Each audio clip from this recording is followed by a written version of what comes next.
Hey YouTube, how you guys doing today? Kevin here, coming back at you with another video. This is Michael's bike and I'm doing an oil change to the transmission on it. So I wanted to talk to you guys about this because I have gotten a lot of, not just requests, but a lot of confusion on oil changes on a two-stroke engine. And I'm hopefully going to answer all your questions today. Alright, so I'm going to take you guys over to the other bike motor and show you guys what's going on. But before I do, please hit the subscribe button and the bell icon so when I post a video, you guys get it. Okay, so what you're looking at is a ke100 case, same as the KD, the KM, the KM100, the KM90, the MC1, the Trail Boss, the KD100, all those bike motors, all of them, the KD100, the KD80, all those rotary valves, 99.99999.9% of two-strokes, actually all of them. So we'll just go with that, okay? All right, so how come my engine seized and I had it full of oil? Okay, I get those type of questions. Why do you want me to put four-stroke oil in my two-stroke engine? I get all these questions, guys, and please understand, none of these questions are stupid. They're all legitimate questions. Okay, they are legitimate questions, and there is a logical explanation for them, and I'm going to show you what that is today. Okay, so if you guys look at this right here, here's the case right here. Here's the transmission, which goes into this side right here. See this wall right here? This wall separates the transmission from the engine. Here's the engine where the crankshaft would go that spins. The oil from the transmission never goes to the crankcase, okay? So you're going to use four-stroke oil on the transmission, and you're going to use two-stroke oil on the crankcase. That is why there are two different types of oils for this bike. Now, the two-stroke oil that you're using on your bike, this doesn't go in the engine, okay?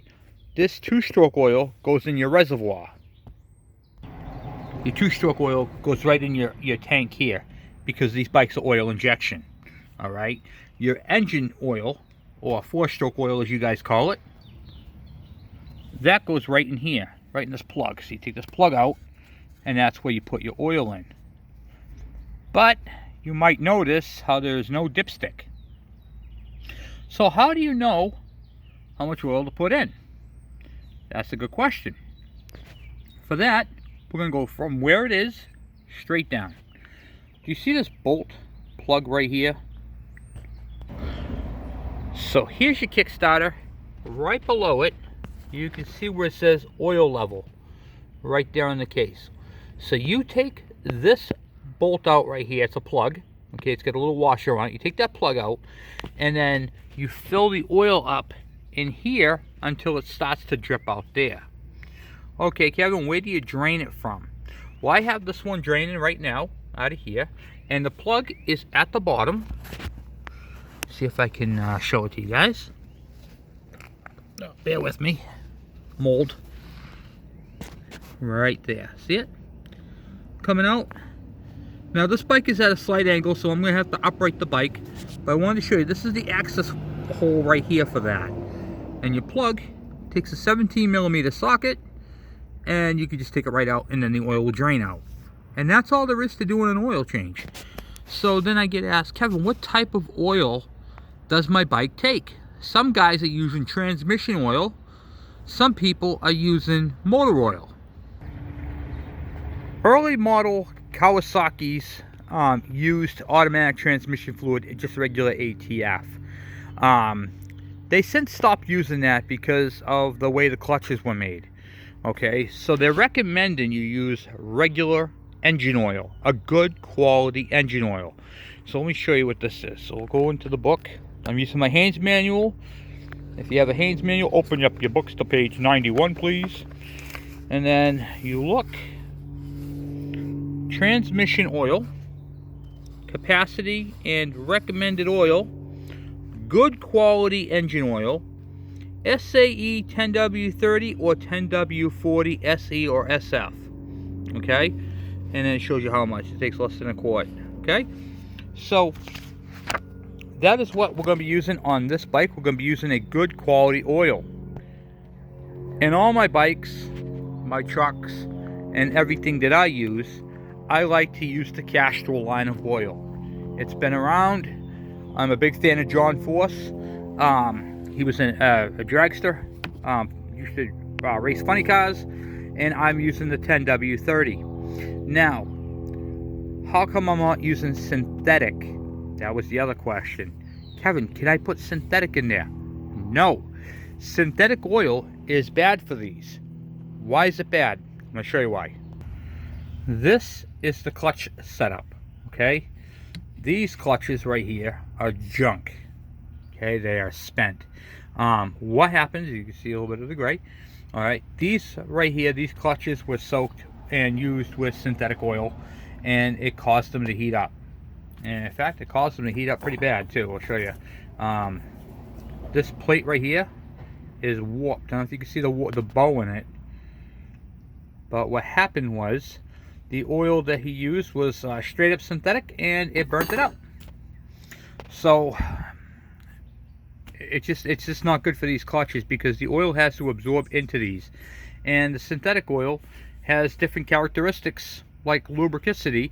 So it's actually a little bit more slick than motor oil, and it caused these right here to slip, and when a clutch slips, it heats up, and when it heats up, it creates damage, and the bike doesn't want to move.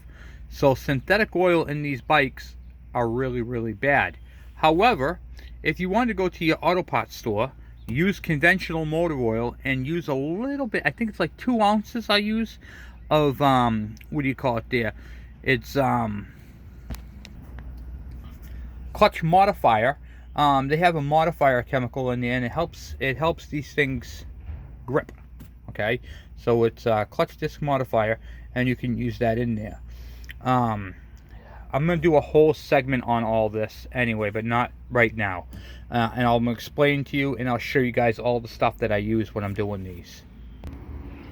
So, Kevin, I'm using a synthetic 2-stroke smokeless racing oil, and it's fully synthetic. Yes, go ahead, use that. No reason why you can't. You can use synthetic on your, what do you call it there, your mix. But you cannot use synthetic in your transmissions because it's a wet clutch, they call it. And this motor oil is what lubricates your clutch. Synthetic is a little too slippery and causes damage. That's it. If it wasn't for a wet clutch, you absolutely could use it. But because it has a wet clutch, a synthetic oil is not recommended. I don't think they make a synthetic oil for wet clutches. Unless you get like a motorcycle oil, maybe that's possible. That part I'm not aware about. But as far as the KEs and the KDs are concerned, that part I know, and I know that you have to use that type of oil because the synthetic will destroy them. Alright, so I just removed the plug, and I want to show you guys this. This is the washer, or the gasket, and see how round and fat it is. It's just worn really, really thin. This has been put in way too tight. These only need to be snug, so they're not a crazy tight. You put them on, screw them all the way in, just give them a little, and then you're done. You can see right there is where the oil hole is, and I'm going to proceed and fill this thing up with oil. Alright, and now you can see how the oil is coming out of the plug. Make sure you have a good seal, which is a gasket right there. And you can see how that one's supposed to look. This is how wide this has been from over tightening. And I love seeing these things like this, so I get to show you guys what they look like when they over tighten. And that, you're gone too far. So when you get to that point, stop. Okay, because you're just killing it.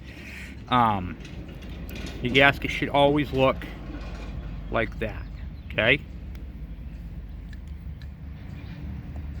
And also too, if you're going to use a screwdriver, use a number 3. Looks like someone tried to use a number 2 on it, but I always just use the socket. It's way better too. It's easier. 10mm. I'll show you how I tighten them. I wind them all the way in by hand till you can't go any further.